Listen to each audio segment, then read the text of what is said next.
Good morning, everyone. We'll call the meeting to order at 9:04 a.m. this morning. In the true spirit of reconciliation, we acknowledge all those who call this land home now and for thousands of years in the past. May we respect each other and find understanding together and recognize the benefits that this land provides to all of us. Councillor Sayers will be joining us. He's had a medical appointment this morning, so he'll be joining us a little late, but we'll be here later.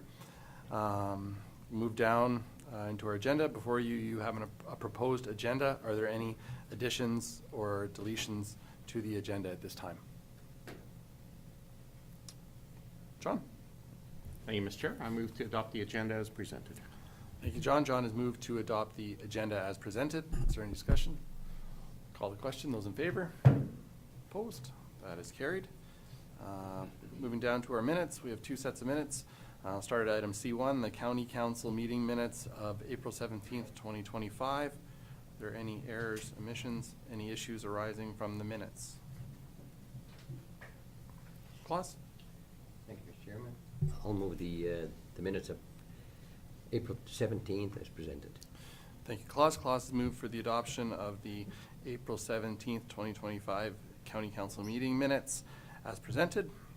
Is there any discussion? Call the question. Those in favor? Opposed? That's carried. And then we have our special meeting minutes of April 24th, 2025. Any errors, omissions, any issues arising from those minutes? Morris? Yeah, thank you, Mr. Chairman. I'll move that we move the special council meeting on April the 24th.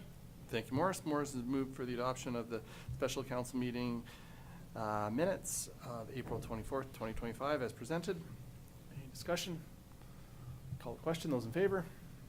Opposed? That is also carried. We do have 4 public hearings today, slated to start at 10 a.m. Other than that, we don't have any other time commitments. So with that, why don't we move down into our agenda and our subdivision applications. We have 3 subdivision applications for today. We'll start at number 1, subdivision application 2025-0-025. Good morning, Hillary. Good morning, Steve. Good morning, Mr. Chair. Good morning, Council. So our first subdivision application for today is subdivision 2025-0-025. This application is to subdivide out a just over a 12-acre parcel out of a quarter section that is split by an irrigation canal. The application itself doesn't quite meet the terms of subdivision or the criteria for subdivision as per the county's land use bylaw, in that they're asking for a parcel that is over 10 acres in size. So the county's subdivision criteria state that you can have a single subdivision out of a quarter section with ranging in size from 2 to 10 acres in size. So obviously this one's a little bit bigger. But we have included in the agenda package for you the map that shows you obviously where the subdivision is going to be located, which is at the rear of the parcel. The increase in size is partially due to the fact that they will need a panhandle access to gain access to that rear yard. So if you take that into consideration, the acreage itself is probably not quite. It wouldn't be that 12 acres. It would be less than that due to that panhandle access. So with that, I will pass it off to Steve just to go over the planning, the comments, and also the recommendation. Good morning. So this first application in front of you, which is about 2.5 miles south of the city of Lethbridge, just half mile south of Highway 508 there, is to subdivide a first parcel out yard subdivision from the quarter section.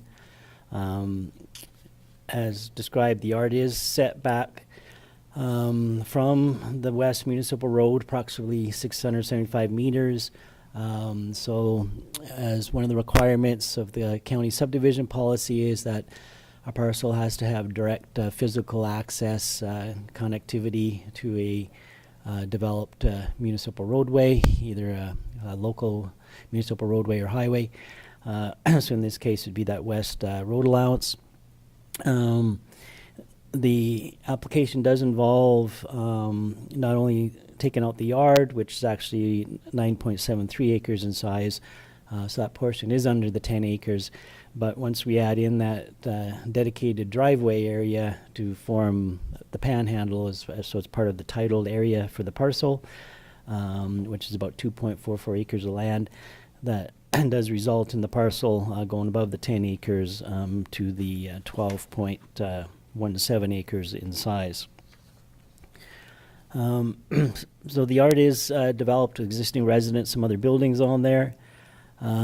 As Hillary mentioned there, this quarter section is already what we call a title in two parts, because that drainage right-of-way plan is titled to the irrigation district, so it's just not like an easement registered. It is a titled area. So with this type of subdivision, what it results in is that the remainder of the quarter section will end up being what we call a title in three parts. So it's registered that way. It's all the residuals, all one remaining title. It's not separate titles on each side of the driveway there. So it's all legally as one titled entity for the remnant piece. So with this application, it is the first subdivision out of the quarter section. As mentioned, as it is above the maximum 10-acre parcel size, it would require a waiver.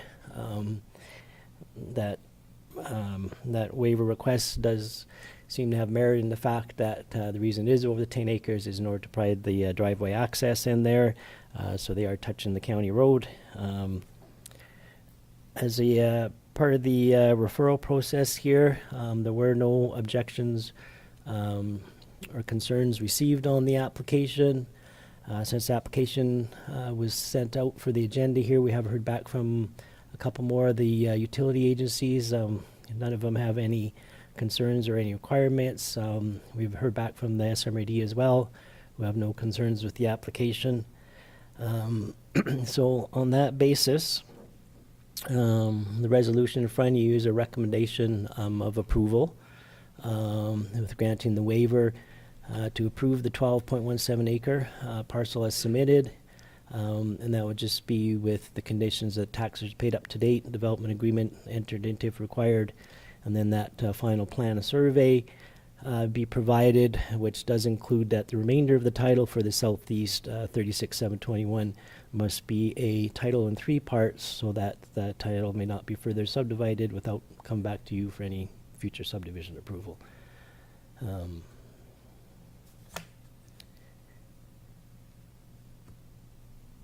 Yeah, and with that, none of the utility companies required any easement, so. Awesome. Thank you, Steve. I'd open up to council. Go ahead, John. Then Lauren. Thank you, Mr. Chair. When I'm looking at the size of the actual farmyard, and I appreciate that it is under the 10 acres when we take out the road access to it, and that makes total sense to me. If we had sort of edict that it actually meet the 10 acres, it looks to me like there would be some encroachment problems with things like the septic field and the shelter buildings. If we tried to make that parcel a little bit smaller, would that be a sort of an adequate assumption of what I'm seeing? Yeah, Mr. Chair, through Councilor John Kirby. Yeah, we looked at that when the applicants applied to see if it, and with the surveyor to cut it back a little bit. But just with the tree shelter belts and the buildings there, and there's, with the septic, there's 2 septic fields on the parcel and such, it was just tough to cut it back a little bit. Okay, thank you. Just for the sake of meeting the policy, so to speak. Right. Thanks, Steve. Lauren? Thank you, Mr. Chair. So is there a municipal reserve to be taken at this time or not? Not at this time. It's considered the first subdivision out. The title for the SMRID, because their irrigation district doesn't count, because they're the irrigation district, so it's the first subdivision for the landowner. Thank you, Steve. I would move that subdivision application 2025-0-025 being approved with a waiver. Thank you, Lauren. Lauren has moved the recommendation the subdivision application 2025-0-025 be approved with the size waiver and subject, excuse me, and subject to the conditions as outlined in the draft resolution. Is there there any further discussion? Call the question. Those in favor? Opposed? That's carried. Moving down to our second subdivision application for today. Subdivision application 2025-0-034, Fletcher. Hillary? Thank you, Mr. Chair. This second subdivision application is a first parcel out of the quarter section, being the Northwest 13-10-23 west of the 4th. This application does meet all the subdivision criteria as per the county's land use bylaw. They're requesting a 3.5 acre parcel out of the quarter section, which the quarter section is just shy of 160 acres, coming in at 153.17. There's no extenuating circumstances with regards to this subdivision. So with that, I will just pass it off to Steve for the planning comments and the recommendation. Yeah, this next application in front of you as well. It is the first subdivision come out of the quarter section. There's an existing residential yard there. With not too many improvements, just has a dwelling and some sheds and the tree shelter about. The applicants, as part of the application, they're squaring it off, as including in the southeast corner a little bit of the field area there. The purpose of that is to just get some more room in the yard title when it's created. There is a high pressure gas line right away that cuts diagonally through this yard. So it kind of, yeah, that one right there, as you can see, the pipeline that runs through the yard there. So including that southeast area, it just gives them a little bit extra room there for the yard and development with the setbacks to the pipeline right away. The yard is at the 3.5 acres. In looking at this application, the yard's not affected by any minimum distance separation to any confined feeding operations that might be in the area that well exceeds any distance. Closest CFO is over 1.3 kilometers away. With one of the things with this application is the yard does get their water. As you can see on this diagram, there's a dugout with the pump up kind of northeast of the yard, which serves the yard.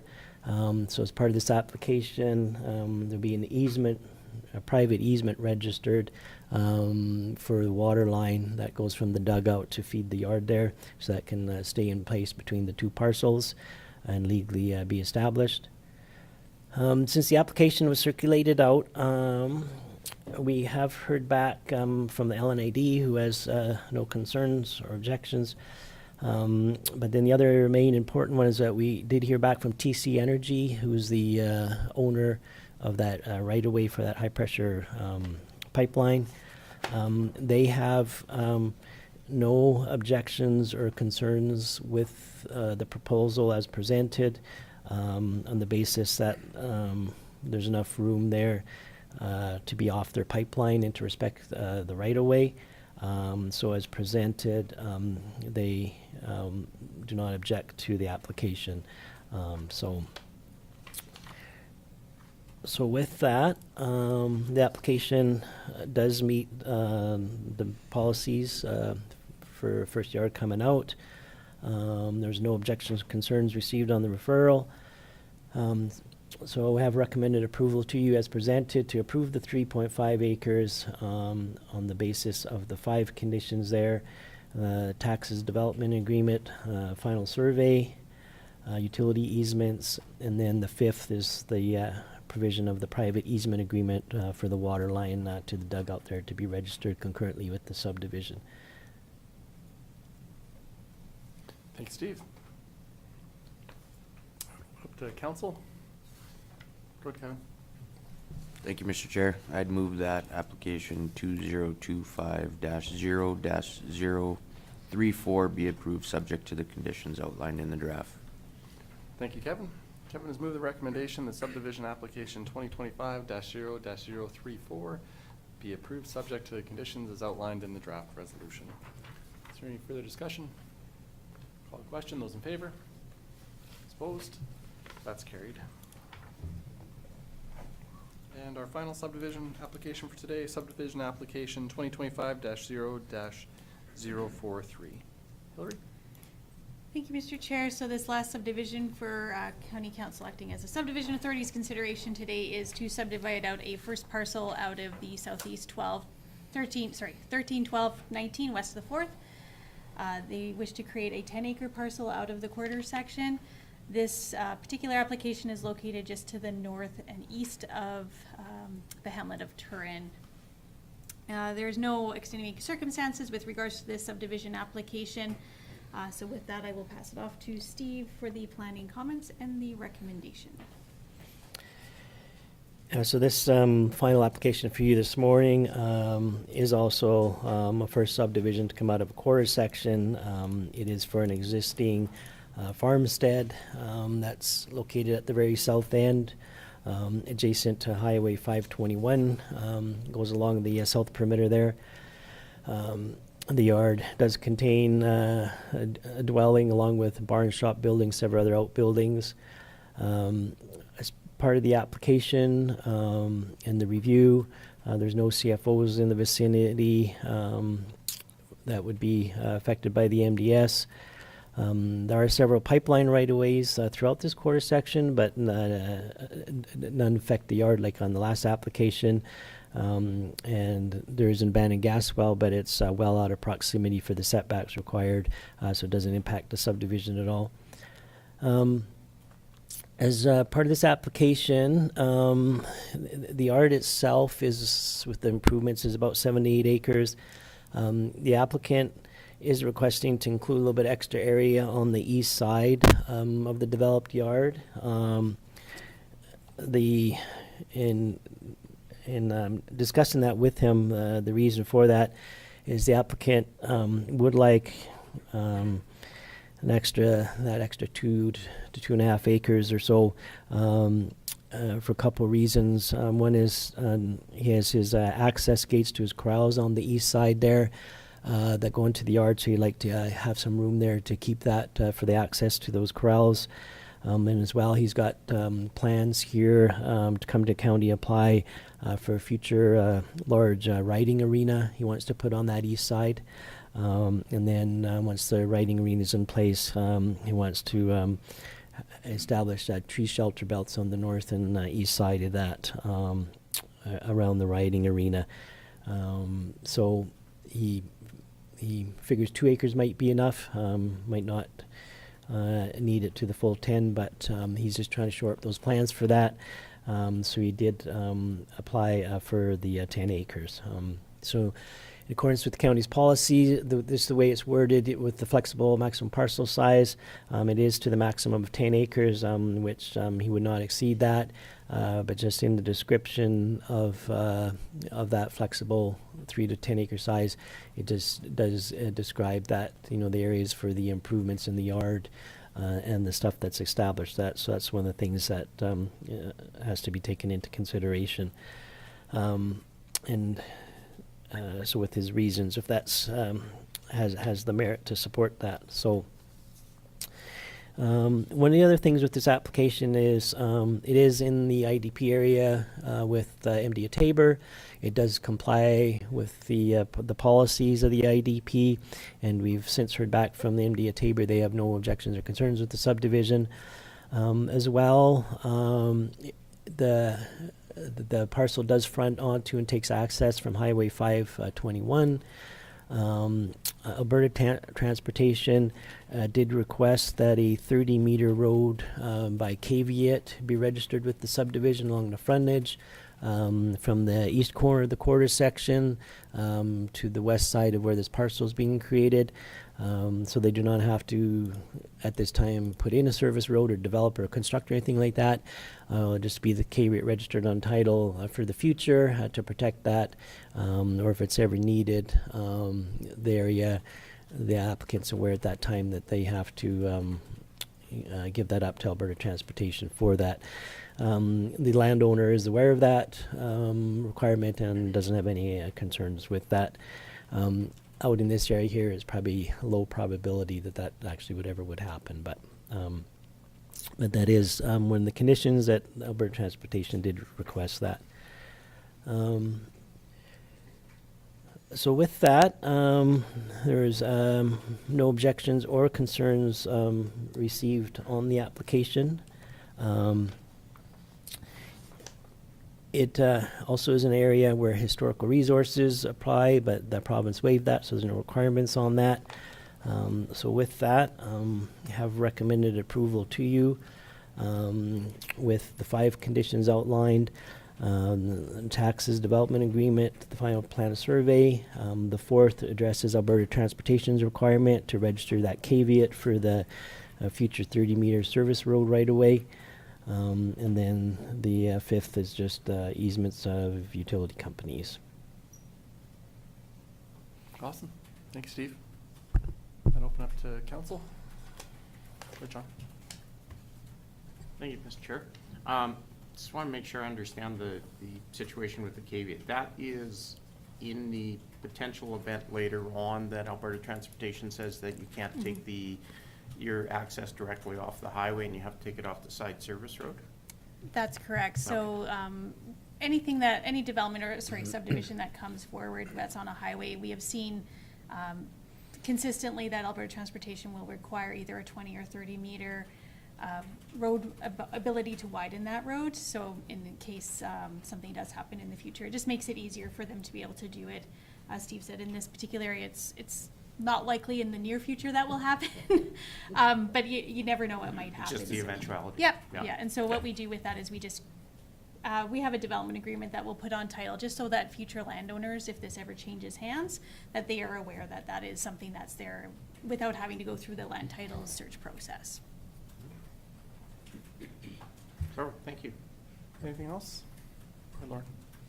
Thank you, Mr. Chair. So just to clarify, if they come back and want to build a riding arena, they could actually subdivide that off if we give them 10 acres now, right? They could ask for another subdivision? If they could come back, say if they did want to split that parcel, our policies would allow for a future split of this parcel because it's over the 4 acres in size. So any parcel that's over 4 acres, and if there's not any additional subdivisions out of the quarter already, they would have the ability to come back to council and request an additional subdivision. Yes.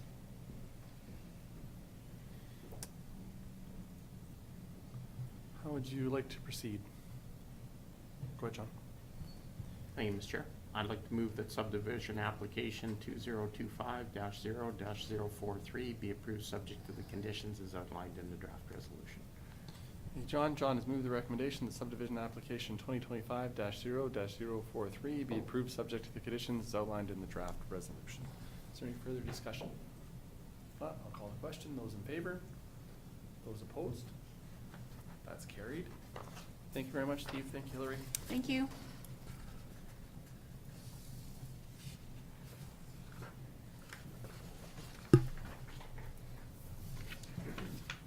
Why don't we move down in our agenda to our department reports. F1, Development and Infrastructure. F1.1, Planning and Development Department, First Quarter Report 2025. Hillary? Thank you, Mr. Chair and Council. With regards to the first quarter, this is my report that I have, so I will try to keep it brief. Tried to organize it in a way that it's easier to read. Hopefully that you found it easier to read this time than previously. So with regards to the Planning and Development Department, the Planning and Development Department is responsible for the issuing of development permits, managing amendments and updates to the land use bylaw, undertaking any planning projects and intermunicipal relations as required, handling the NRCB and other external agency referrals, overseeing road closures and licensing, managing the land sales and leases, enforcing the land use bylaw and other related regulations, and also supervising the Community Peace Officer Program. With regards to the first quarter of this year, the following projects have been either started or or have been completed. So the review and update of the City of Lethbridge and Lethbridge County Intermunicipal Development Plan, it started late in 2024, and that carries on. There was a committee meeting, in the beginning of April to discuss some of those amendments that were being proposed and some challenges that we were seeing with that review. There was an amendment, or the amendment to the Lethbridge County and Town of Nobleford Intermunicipal Development Plan, which looks at 2 bylaws, which will be coming forward for a public hearing in the next council meeting, which was the completed annexation done by the Town of Nobleford, and then also there's a non-compliant use that occurred within the IDP area that needed to be resolved, and so we have a amendment that would reflect to allow for a light industrial use within the intermunicipal development plan area that wasn't contemplated previously. There is the initial review of the Lethbridge County and Town of Colehurst intermunicipal development plan. After looking at that and looking at some of the considerations just with the proximity to the city intermunicipal development plan, we anticipate a formal review will be starting in 2026, whereas we had previously thought it would happen this year. And then I completed the annual safety codes internal review for the county with the assistance of Heath Wright, looking at the fire side. For the Development Authority, we had 69 development permit applications that were received, a slight increase from last year. Pretty consistent over the last number of years in terms of the applications that we're seeing coming in, which is good. Of the 49 development permits issued, 1 was refused. There were 49 development permits issued, 1 was refused and 1 was withdrawn, and 25 applications were under review in this first quarter. Of the applications we've seen how they're spread out over the different uses is relatively consistent, with the majority of them being for accessory buildings and residential development permits. We did see a large number of commercial industrial. Those include things like change of use in our industrial parks. So if a business changes, that's how we track the changes, and also some additions and new builds. There's 4 home occupation applications, and then 5 applications for agricultural buildings. We've issued 5 compliance letters, so that's when a landowner wants to sell, they need a compliance letter, a bank requests a compliance letter. The county reviews the land use bylaw just to determine if that particular development or that piece of property meets the terms of the land use bylaw.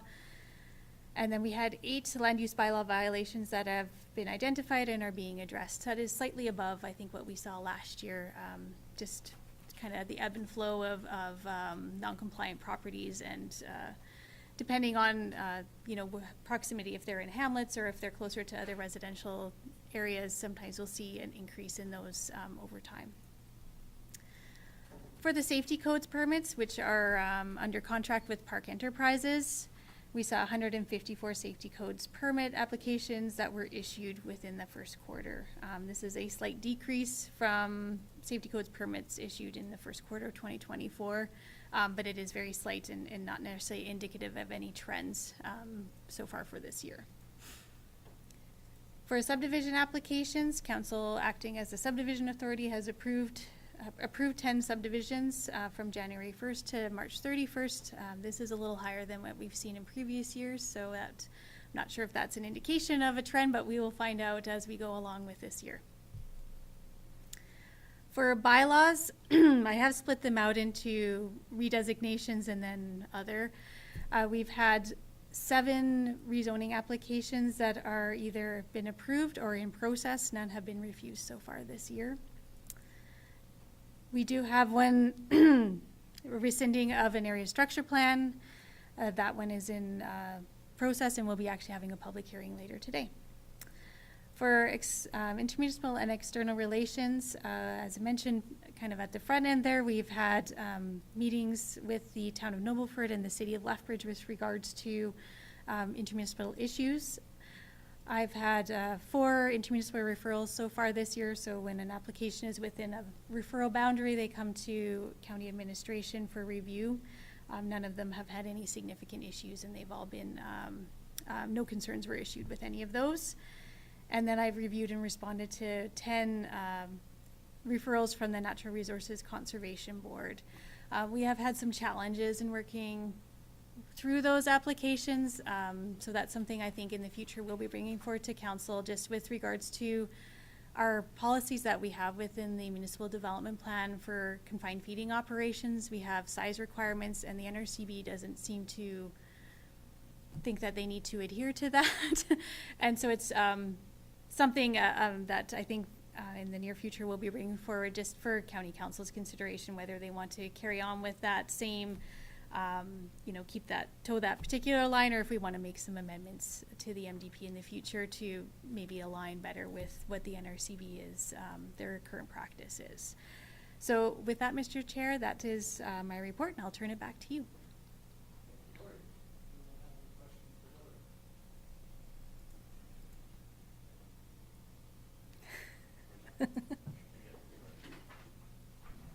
Thank you, Mr. Chair. I move that the county council receive the support for information. Thank you, Kevin.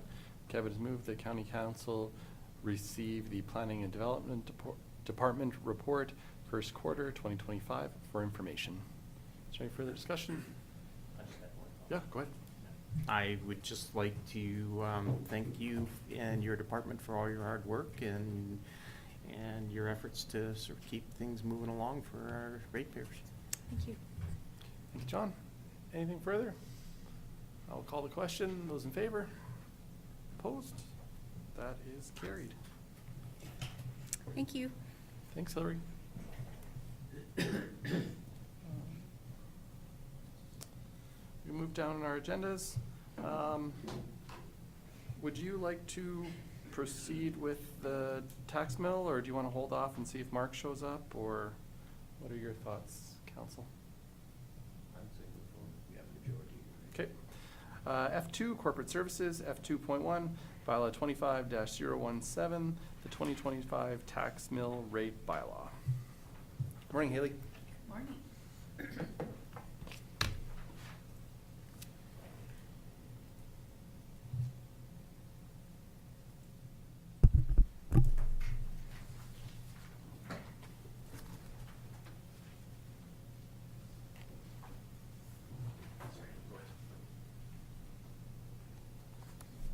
Good morning, Council. I am here to present the proposed tax mill rate bylaw to be considered for 3 readings. The assessment roll, sorry, I'm losing my voice, so hopefully you can hear me okay. The tax roll has been prepared for 2025 tax year. The 2025 municipal budget was presented and approved by council in December of 2024. The requisitions from the province for education and green acres have been received, and so the tax bylaw is required as it enables the property assessment and tax notices to be issued and the annual taxes collected. So the intention would be that the county's taxes would be due on July 31st. So as presented, just looking for council's consideration of bylaw 25-017, 2025 tax mill rate bylaw for consideration of 3 readings. Thank you, Haley. There is a number of attachments. I would open it up to council for any questions or discussion at this time.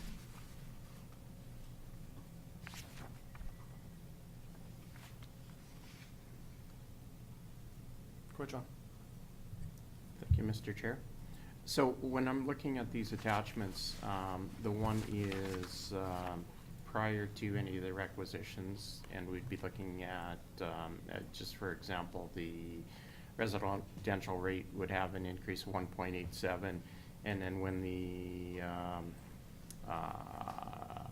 requisitions are attached, that brings it up to 7.11, but the difference between that is all the requisitions that the province puts on our taxes. That has no bearing on the revenue that's received by the county. That's just flow through, correct? That's correct. It's just flow through from the province. Right. Yeah. Okay. Any other questions? Go ahead, John. Thank you, Mr. Chair. I'd like to move that bylaw 25-017, the 2024 tax mill rate bylaw, be read a first time. Thank you, John. John has moved the recommendation that bylaw 25-017, the 2025 tax mill rate bylaw, be read for a first time. Is there any further discussion? I'll call the question. Those in favor? Those opposed? That is carried. Claus? Thank you, Mr. Chairman. I'll move that bylaw 25-017, 2025 tax mill rate bylaw be read a second time.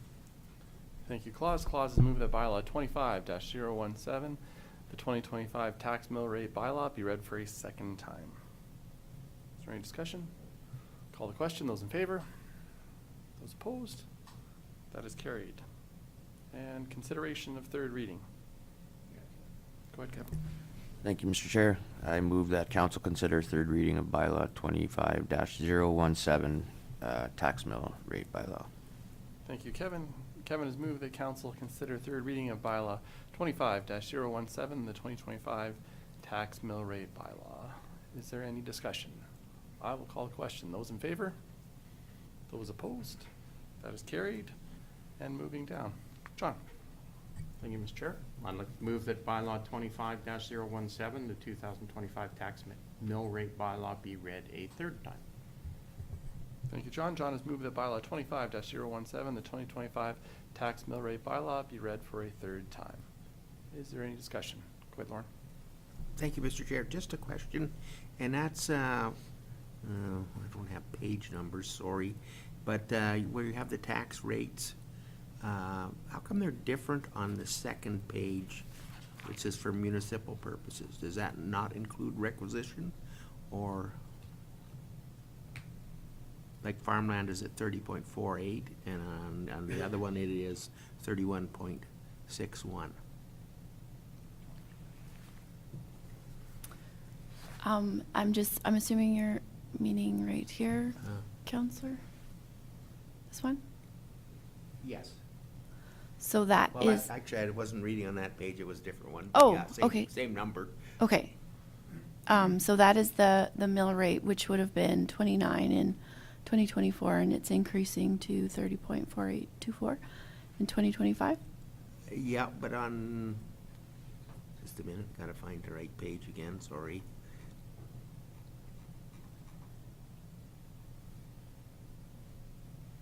On, I don't know, it says here 33.284. Yes. So in this instance, this is just the municipal rate only, and then once it's combined with the provincial requisitions, then it becomes the 30. Sorry, I'm scrolling a lot here. The 33. Yeah, okay. Thank you. Yeah. Any other questions? John, you moved third reading? Okay, perfect. Any other questions or discussion? Okay, I'll call the question. Those in favor? Those opposed? That is carried. Thank you very much, Haley. Thank you to you and your team. Thank you, Cole, and everyone. I know that's a big undertaking from budget to now, and then especially given the wrinkle of all the requisitions and the changes there. Just appreciate everything. Thank you. Thank you. F3 administration, F3.1 bylaw number 25-012, the Regional Emergency Management Bylaw.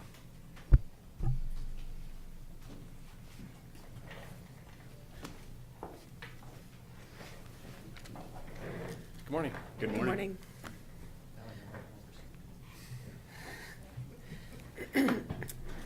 All right. So council, we're just going to go over the summary of what's transpired over the last, give you a little bit of background. I know that we're all aware of it, but we'll just give you some updated information, and Bria is going to be doing that. So I'll hand it over to Bria. Perfect, thank you. So in 2024, the Lethbridge County and its regional partners, Barron's, Colehurst, Nobleford, and Picture Butte, formalized the Regional Emergency Management Partnership Agreement. This agreement supports the coordination of emergency planning, response, and recovery across the region. So the bylaw number 25-012 would establish the regional framework for emergency management with Lethbridge County and its partners. It will also align with the Alberta Emergency Management Act and replaces bylaw number 21-003. The key highlights is that it will form a regional emergency advisory committee as well as a regional emergency management agency. It will appoint the regional director and regional deputy directors of emergency management and grants the committee powers for to declare, renew, and/or terminate a state of local emergency and emergency resources. It will also require the annual review, training, and reporting on Regional Emergency Management Plan, or the REMP, and then just also the legal protection for actions taken in good faith in an emergency. So the recommendation is for the 3 readings. Thank you very much. Anything else, Heath? No, I think that's it. We're just requesting for the 3 readings be passed. I would open up to council for any questions. Go ahead, John. Thank you, Mr. Chair. As I'm sure you guys know, this is something that is near and dear to my heart, given the work that I do outside of council. And I wanted to sort of just commend the efforts of our administration and thank our urban partners in joining on this. And just wanted to, the question I have is, and just make sure I wrap my head around this, is when we pass this bylaw, then the regional DEM then becomes the person of record in terms of taking care of all of the provincial legislative requirements for ourselves as well as our regional partners, correct? Yes, that is correct. Thank you. Go ahead. Yeah, if I could add a point of clarity, that the legislative requirements in the planning, coordination, execution, but the individual municipalities still have to maintain and manage their own DEM and DDEMs individually, just as a point of clarity for the public or those listening. Yep. Yeah, thank you. Sorry, I should have mentioned that. Perfect. That being said, I would like to move that bylaw 25-012, the Regional Emergency Management Bylaw, be read a first time.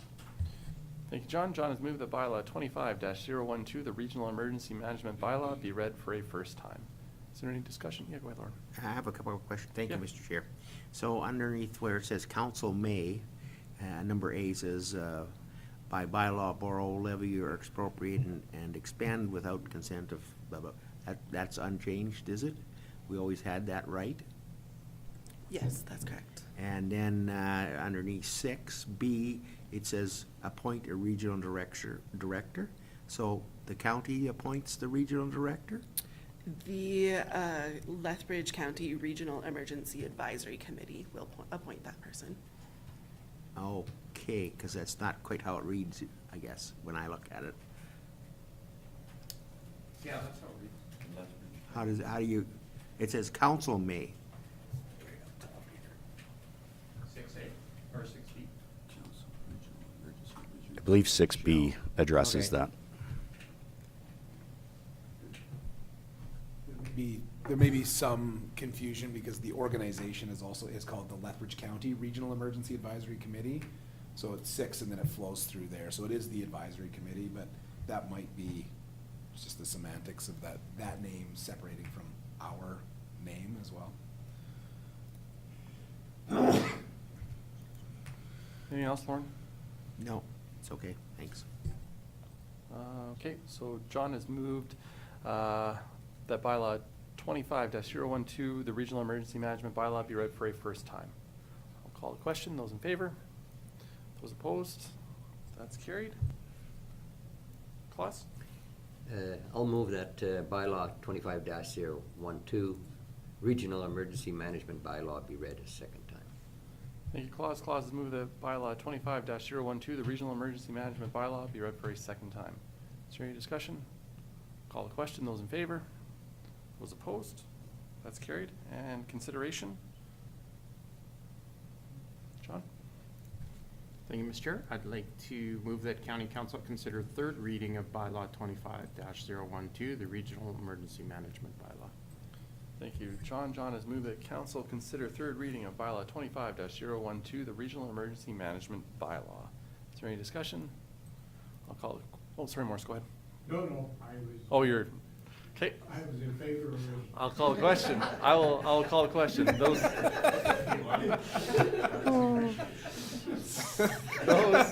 Those in favor? Those opposed? That is carried. And third reading. Kevin? Thank you, Mr. Chair. I move that bylaw 25-012, Regional Emergency Management Bylaw, be read a third time.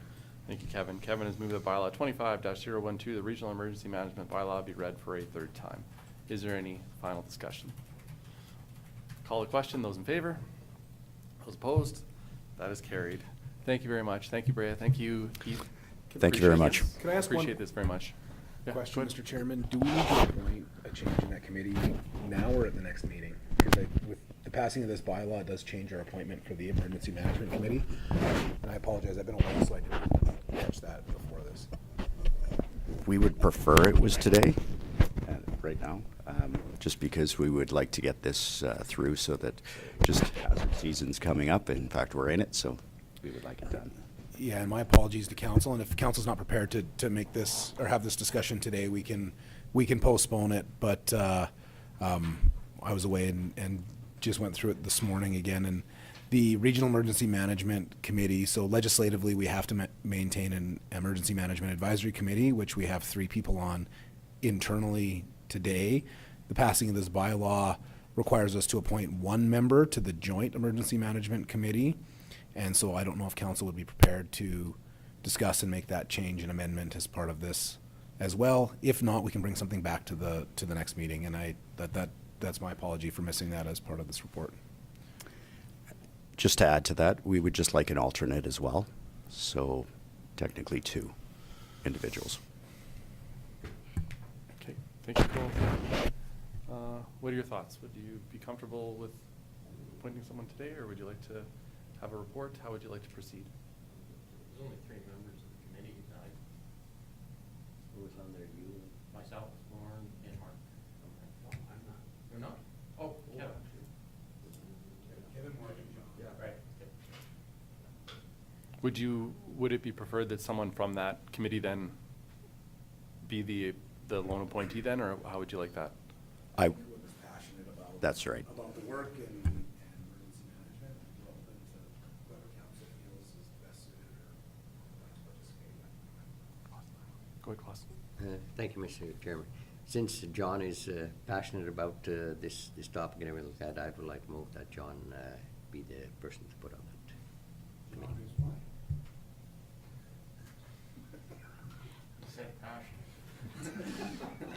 Did you have? Turn up your hearing aids. The floor is yours, John. Thank you, Mr. Chair. My only comment was that I think that from a procedural standpoint, it should be somebody from our internal committee be on the external committee. Otherwise, there may be a disconnect of information. So, and further to your comment, I'd happily accept that role, and I would suggest that Kevin probably be the alternate. You agreeable with that, Kevin? Okay, so then Claus has moved that Deputy Reeve Kurbis be appointed to the Regional Emergency Advisory Committee with Councillor Slomp being the alternate. Does that suffice? You happy with that? Yeah. Okay. Any further discussion? I'll call the question. Those in favor? Opposed? That is carried. Thank you both very much. Thank you, council. Thank you. That brings us to 9:52. We have our public hearing, so why don't we take a roughly 10-minute recess and we will return for our public hearings.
Candace? Okay, why don't we call our public meeting back to order at 10:06 a.m. this morning. Moving down on our agenda, item E, public hearings. We have 4 public hearings scheduled for this morning. So without further ado, why don't we recess our public meeting? We are here today to hold the public hearing for Bylaw 25-007 to redesignate a portion of Plan 1910749, Block 1, Lot 9 in the Northeast 25-120 west of the 4 from Urban Fringe to Hamlet Industrial and extend the Hamlet of Shaughnessy boundary. With that, I would ask for a motion to open the public hearing. Lauren? Thank you. I would move to open the public hearing for bylaw 25-007.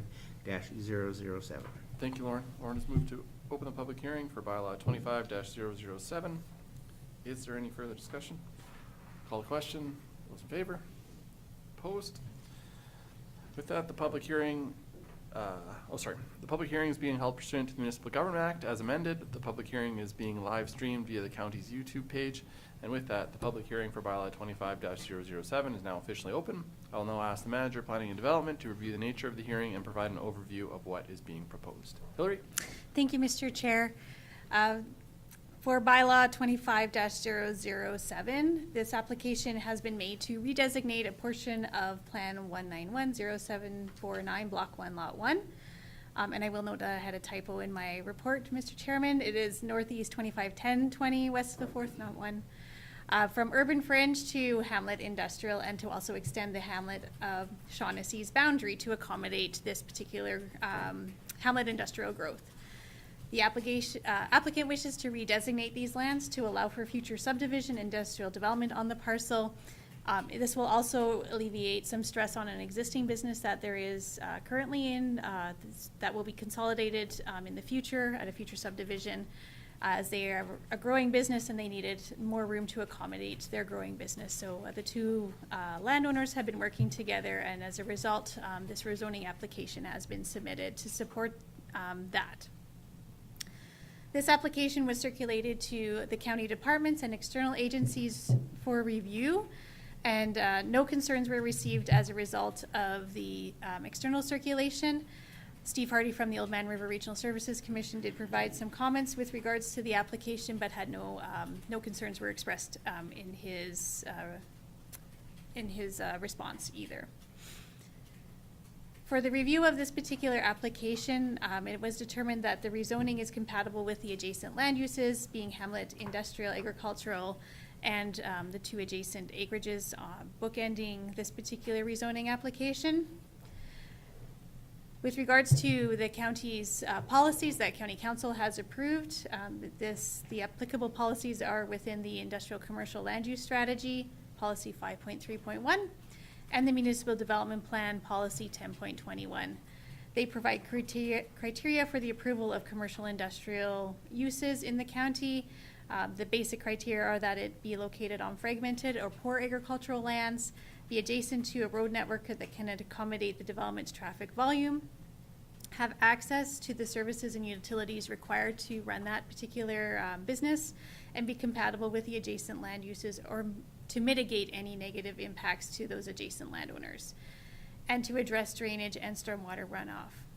The lands in question are adjacent to the existing Hamlet industrial lands, and also allow for the growth of the industrial area in Shaughnessy, which ties in well with the county's strategic plans and industrial commercial land use strategy.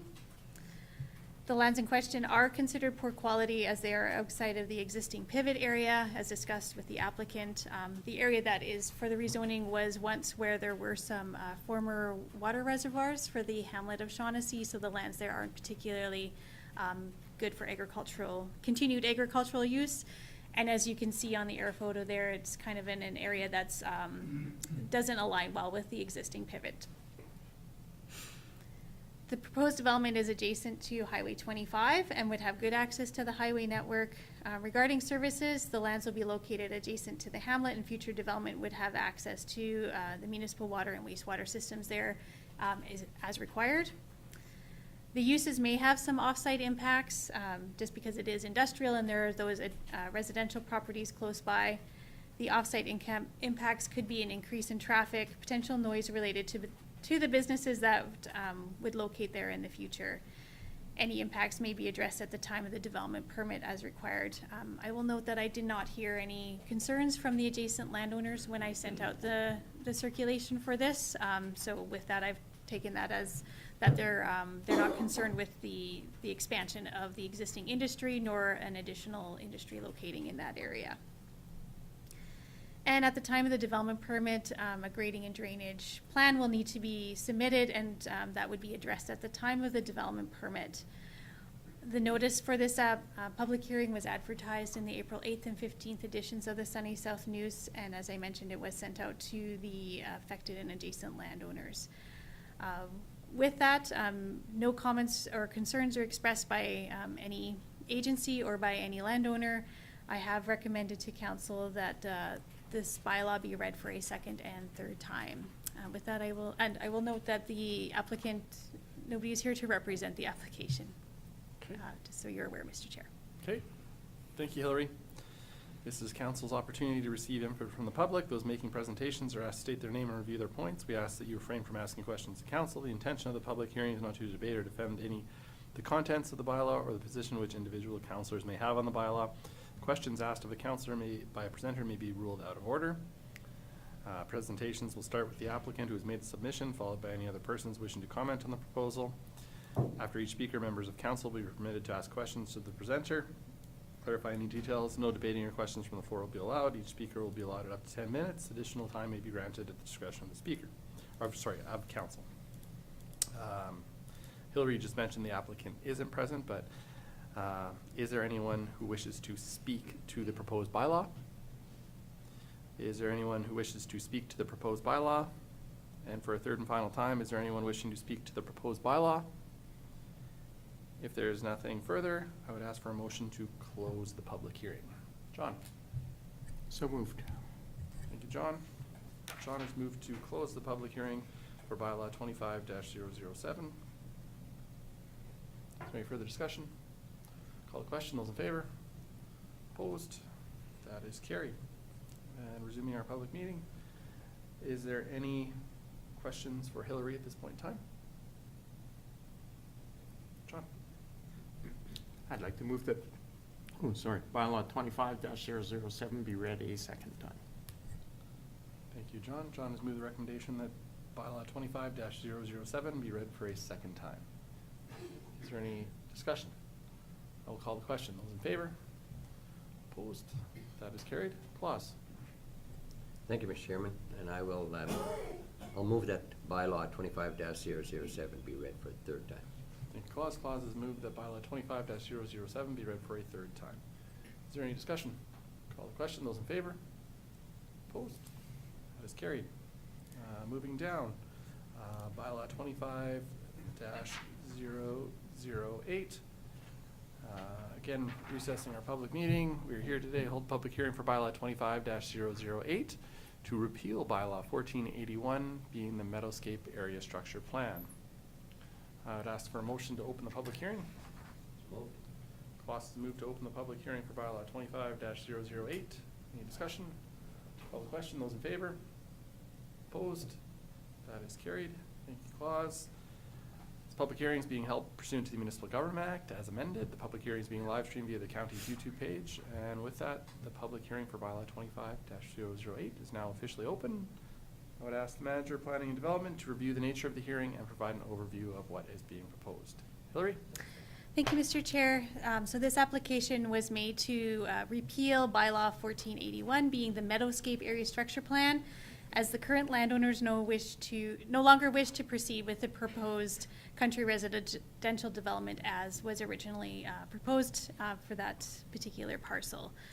There are two affected landowners, and I guess including the LNID, they have a parcel in the middle, which was a canal that was piped. But the two landowners, the original landowners with regards to this application, have requested to rescind this plan so that they can, when the western parcel wishes to re-subdivide their parcel into 3 lots as per the conceptual design scheme that he submitted for those lands, and the eastern landowner wishes to return his lands to Urban Fringe, which is the next public hearing coming up after this one.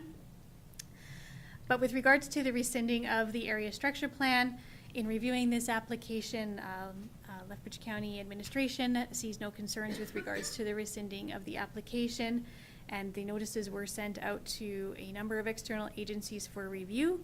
No concerns were expressed by any of those agencies. That includes the City of Lethbridge. This area falls into the intermunicipal development plan with the City of Lethbridge.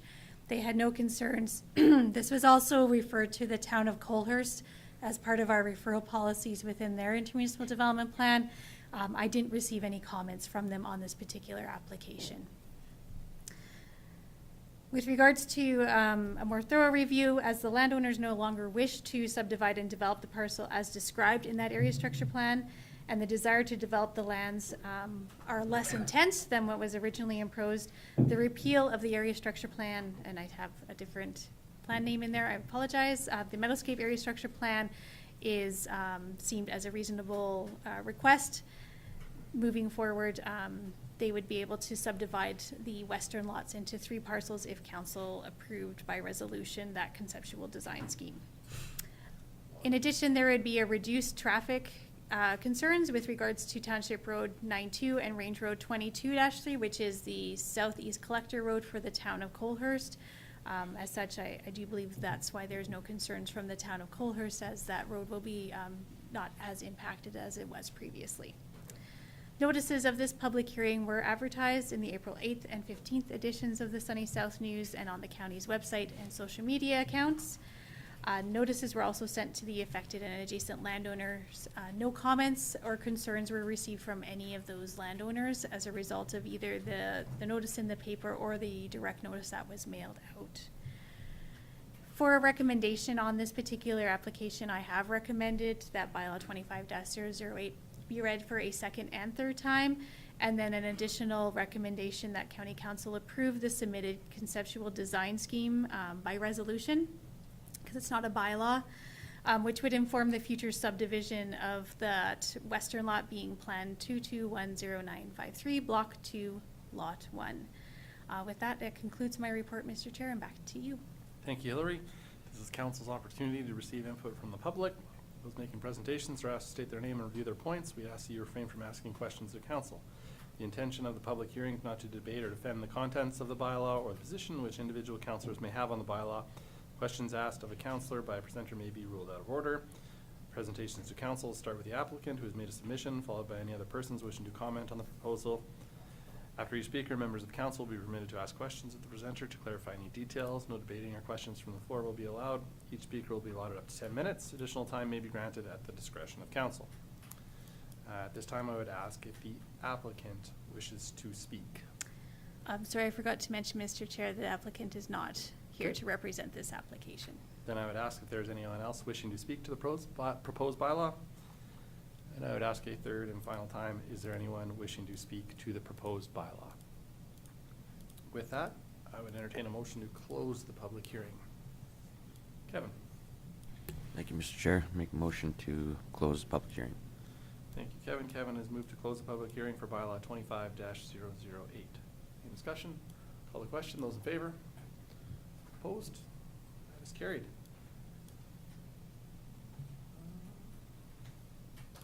Is there any questions of Hillary at this time? If not, how would you like to proceed? Go ahead. Thank you, Mr. Chair. I'd like to move that bylaw 25-008 be read a second time. Thank you, Kevin. Kevin has moved the bylaw 25-008 be read for a second time. Is there any discussion? Call the question. Those in favor? Opposed? It's carried. Third reading. John. Thank you, Mr. Chair. I'd like to move that bylaw 25-008 be read a third time. Thank you, John. John has moved that bylaw 25-008 be read for a third time. Any discussion? Call the question. Those in favor? Opposed? And the resolution. John. Thank you, Mr. Chair. I'd like to move that County Council approve the submitted conceptual design scheme by resolution which will inform any further subdivision of Plan 221093953, Block 1, Lot, or Block 2, Lot 1. Thank you, John. Whew. Any discussion on that one? If not, I'll call a question. Those in favor? Opposed? That is carried. Thank you, Hillary. You. Moving down to our third public hearing for today for bylaw 25-009 to redesignate Plan 2210953, Block 2, Lot 2 from Group Country Residential to Urban Fringe. Ask for a motion to open the public hearing. Clauses move to open the public hearing for bylaw 25-009. Any discussion? Call a question. Those in favor? Those opposed? That is carried. Public hearing is being held pursuant to the Municipal Government Act as amended. The public hearing is being live streamed via the county's YouTube page. The public hearing for bylaw 25-009 is now officially open. I will ask the Manager of Planning and Development to review the nature of the hearing and provide an overview of what is being proposed. Hillary. Thank you, Mr. Chair. This particular bylaw is in conjunction with the previous bylaw 25-008, which rescinded the Meadowscape area structure plan. The applicant for this particular rezoning application has requested to redesignate the eastern portion of that particular area, being Plan 2210953, Block 2, Lot 2, from Group Country Residential to Urban Fringe.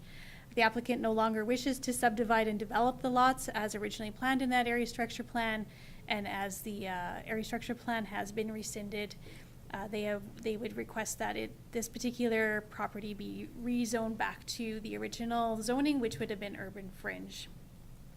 The application has been submitted, as the previous one was, to all county departments and external agencies. There was no comments or concerns with regards to this application. As noted in bylaw 25-008, the town of Colehurst did not submit any comments with regards to this particular application.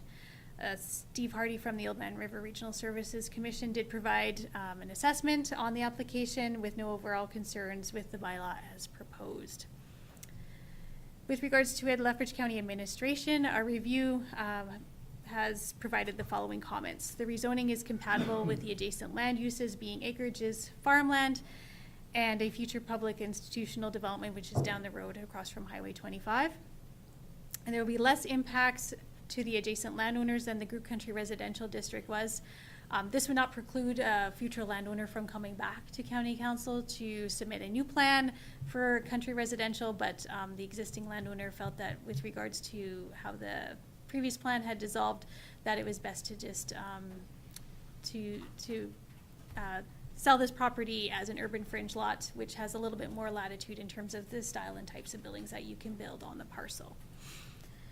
The notice of the public hearing was advertised in the April 8th and 15th editions of the Sunny South News and on the county's website and social media accounts. Notices were sent to the adjacent landowners and no comments or concerns were received with regards to the rezoning back to the urban fringe district. So with that, with this particular application, County Administration has put forward a recommendation that bylaw 25-009 be read a second and third time. That concludes my report. Back to you, Mr. Chair. Thank you, Hillary. This is council's opportunity to receive input from the public. Those making presentations are asked to state their name and review their points. We ask that you refrain from asking questions to council. The intention of the public hearing is not to debate or defend the contents of the bylaw or the position which individual councilors may have on the bylaw. Questions asked of a councilor by a presenter may be ruled out of order. Presentations to council will start with the applicant who has made a submission, followed by any other persons wishing to comment on the proposal. After each speaker, members of council will be permitted to ask questions of the presenter to clarify any details. No debating or questions from the floor will be allowed. Each speaker will be allotted up to 10 minutes. Additional time may be granted at the discretion of council. I would now ask if anyone wishes to speak to the proposed bylaw. Is there anyone wishing to speak to the proposed bylaw? And a third time, is there anyone wishing to speak to the proposed bylaw? If there's nothing further, I would ask for a motion to close the public hearing. Clause has moved to close the public hearing for bylaw 25-009. Any discussion? Call a question. Those in favor? Those opposed? That is carried. Hillary, is there any questions? Sorry, is there any questions of Hillary at this time? Go ahead, Lauren. Thank you, Mr. Chair. So Hillary, you had mentioned down the road there would be a public, something or other public. What was that about? Oh, thank you, Councillor Hickey, through the chair. So that was with regards to at the Highway 25 and 92 intersection, there is that direct control for the proposed Grace Fellowship facility at the corner there. That's the public institutional use. Any other questions for Hillary? How would you like to proceed? Kevin? Move that bylaw 25-009 be read a second time. Thank you, Kevin. Kevin has moved that bylaw 25-009 be read for a second time. Any discussion? Call the question. Those in favor? Opposed? And third reading. Lauren? Thank you. I would move third reading of bylaw 25-009. Thank you, Lauren. Lauren has moved the bylaw 25-009 be read for a third time. Any discussion? Call the question. Those in favor? Opposed? That is carried. And for our fourth and final public hearing for today, bylaw 25-012. We are here to hold public hearing for bylaw 25-0. 10. Sorry, wrong one. I have for the public hearing for bylaw 25-010 to redesignate portions of the northeast 25-823 west of the 4, northwest 32-22 west of the 4, and southwest 38-22 west of the 4 from urban fringe to direct control. I would ask for a motion to open the public hearing. John. John has moved to open the public hearing for bylaw 25-010. Any discussion? Call the question. Those in favor? Opposed? That is carried. This public hearing is being held pursuant to the Municipal Government Act as amended. The public hearing is being live streamed via the county's YouTube page. With that, the public hearing for bylaw 25-010 is now officially open. I'll ask the manager, Planning and Development, to review the nature of the hearing and provide an overview of what is being proposed. Hillary. Thank you, Mr. Chair. With regards to bylaw 25-010, an application has been made to redesignate those portions of the northeast 25-823, the northwest 38-28, and the southwest 822 from urban fringe to direct control. The applicant wishes to allow for a cannabis operation on this particular property, the operation being a cannabis nursery, cannabis outdoor cultivation, and cannabis processing. This application was circulated to all county departments and external agencies for review, and the following comments were received. We didn't receive any concerns from any of the external agencies.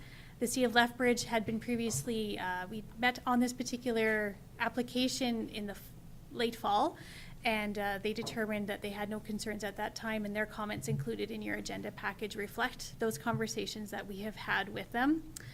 I also sent this application to the Blood Tribe, as obviously the Blood Tribe is right across the river from this particular location. I did not receive any comments from them regarding the proposed rezoning. The Planning and Development Department reviewed the application and can provide County Council with the following comments for your consideration in this particular application. The applicant was required to submit the rezoning as per Section 4 of the Municipal Development Plan. The best option for rezoning in this particular case, given the uses that they requested on the property, was determined to be a direct control, as the proposed uses are unique and not identified under any other land use district together as a whole. We have processing in industrial areas, we have the cultivation and nurseries in our rural agricultural areas. None of those were in the urban fringe area. So as a package, it was determined that would be the best way to move forward, and also giving control, some of the control back to County Council in determining suitable conditions on a development permit for this application. The uses on the property would be mainly agricultural in nature. Most of the lands would be for outdoor cultivations, typical to a conventional farming operation. With a small industrial commercial component being the cannabis processing use. That industrial commercial portion could be considered an isolated commercial industrial use, and Section 10.21 of the Municipal Development Plan And policy 5.3.1 of the industrial commercial land use strategy could be used to determine the suitability of the site for that particular use.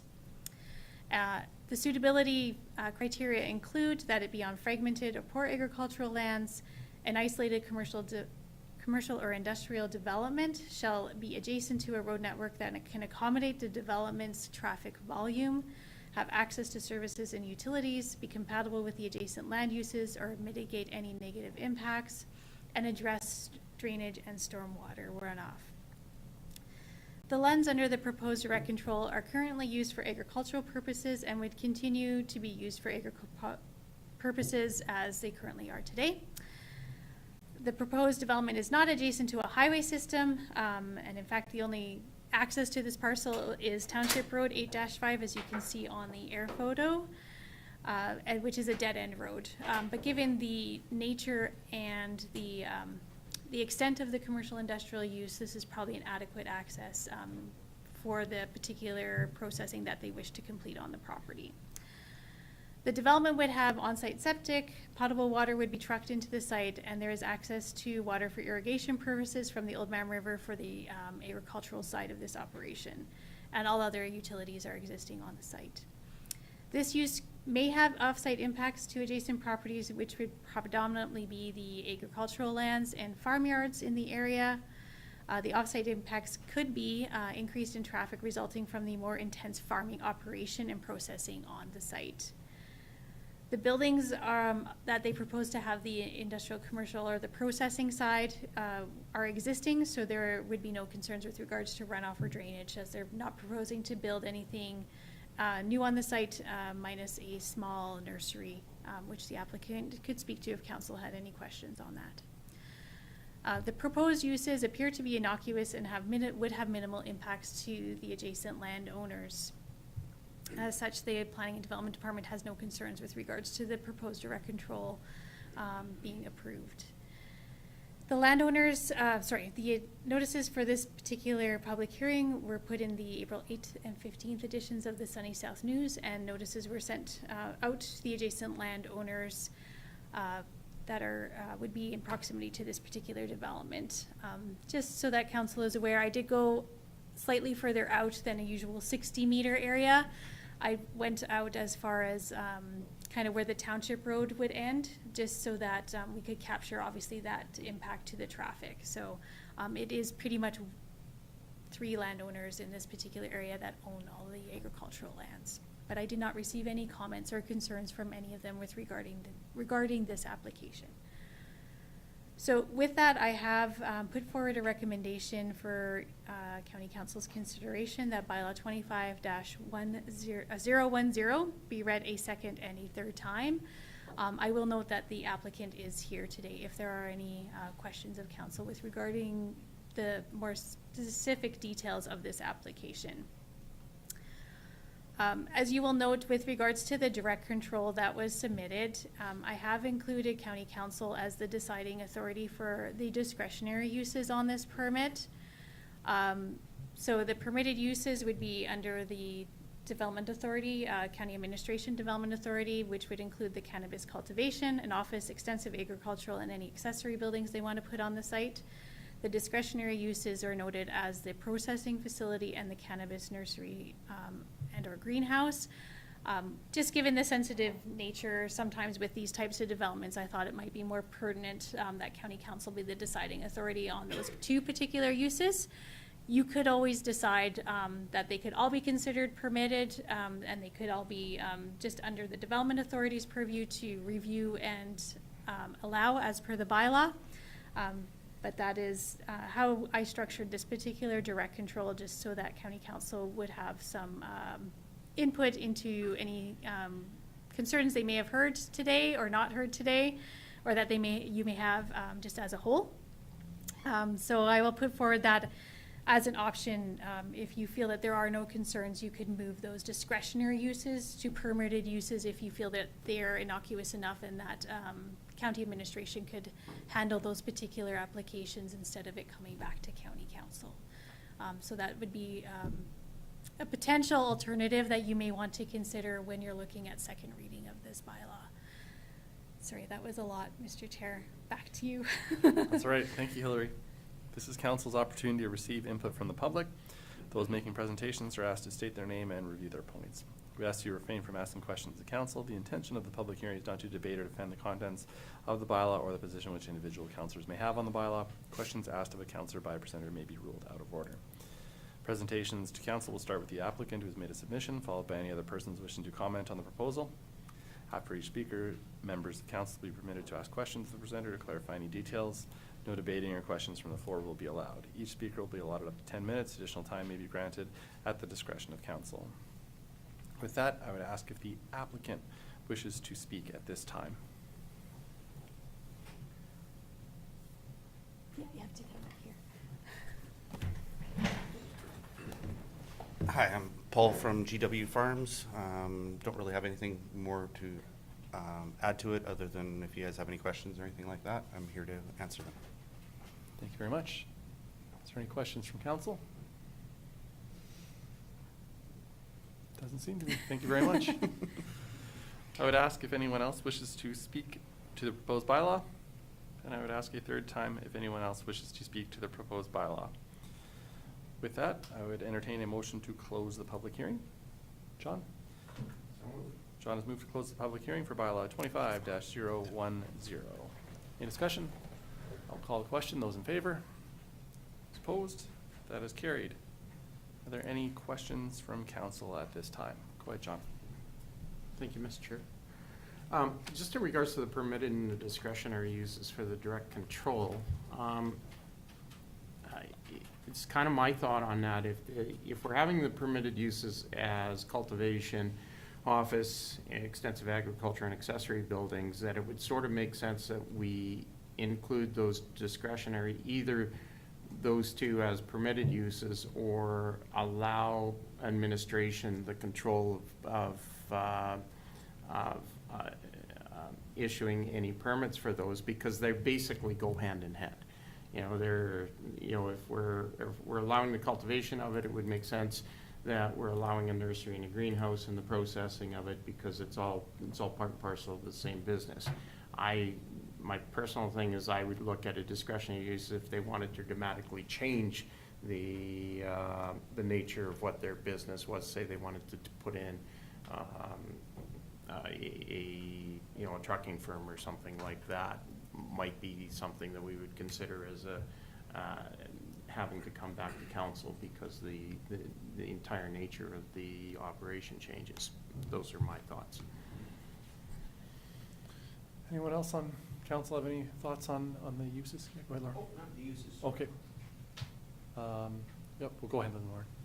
Thank you, Mr. Chair. So Hillary, I'm not 100% clear exactly where this is. Can I make the map You a little bet. bigger? Sorry, Councillor Hickey, I should That's have okay. scrolled out a little bit. This is, I didn't even describe it in my report. So this is directly to the west of the city of Lethbridge, so following Township Road 85, which is right along here, if you can see my hand. I got it now. So yeah, just down yeah. here, there is a former gravel pit in this location. Yeah, I know where it is now. Okay. Yeah, thanks. Any other questions?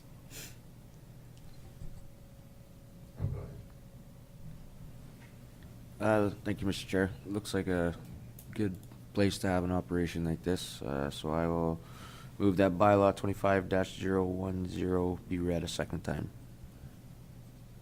Would there be is there any appetite to amend that as John and Hillary discussed, or are we happy with how it's laid out now, or what are your thoughts? I'll amend it for what John and Hillary had said.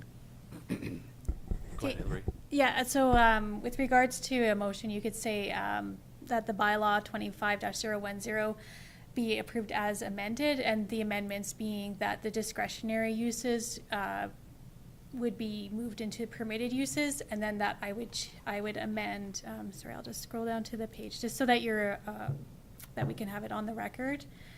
I would change section 12, just stating that county council would be still the deciding authority for any waivers. That is very typical on discretionary uses, or for, direct control bylaws, and just remove the discretionary uses from that council's consideration if that's appropriate. Okay, so we will then, Kevin then has moved bylaw 25-010 be read a second time as amended. Okay, any further discussion? I'll call the question. Those in favor? Those opposed? That is carried. And third. John. Thank you, Mr. Chair. Sorry, I gotta get to the right number here. I'm way down on my pages here. I'd like to move that bylaw 25-010 be read a third time. Thank you, John. John has moved that bylaw 25-010 be read for a third time. Any discussion? I will call the question. Those in favor? Those opposed? That is carried. Thank you very much, Hillary. Thank you. Busy morning.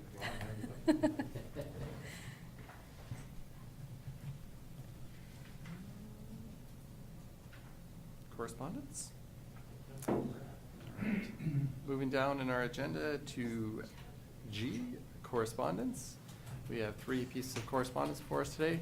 Our first is our Green Acres Foundation 2024 report to the community. As a partner municipality, please find attached 2024 report to the community for Green Acres Foundation. As a partner municipality, I would like to arrange for a time for Jeff Carlson, board chair, and I to address your council and review this report. I look forward to your response so we can make these arrangements. That's from Donna at the Green Acres Foundation, and as she noted, there is the report attached to this as well. Our second item from the Lethbridge District Exhibition. On behalf of LDE, thank you for continuing to support the Whoop Up Days Parade and our efforts to bring our community together to celebrate the beginning of Whoop Up Days. As we eagerly approach Whoop Up Days 2025, we invite you to once again host the the Whoop Up Days Pancake Breakfast scheduled to take place on August 19th, 2025 at 6:30 a.m. in the Park Place Mall parking lot. We look forward to continuing our partnership with Lethbridge County as well as we welcome our community to celebrate Southern Alberta. Is there an appetite from council to once again, thank you, Steve, to participate in the Whoop Up Days Pancake Breakfast? Excellent. We will confirm that then. And then our third item is the Chinook Arch Board Report from our April 3rd, 2025 meeting. Again, that report is attached. Is there anything anyone would like to add to the correspondence? If not, I believe we just have our closed session then. Okay, John? I would move to go to closed session. Thank you, John. John has moved to enter a closed session at 10:44 a.m. this morning. Is there any discussion? Call the question. Those in favor?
Come out of a closed session at 11:48 a.m. this morning. Is there any discussion?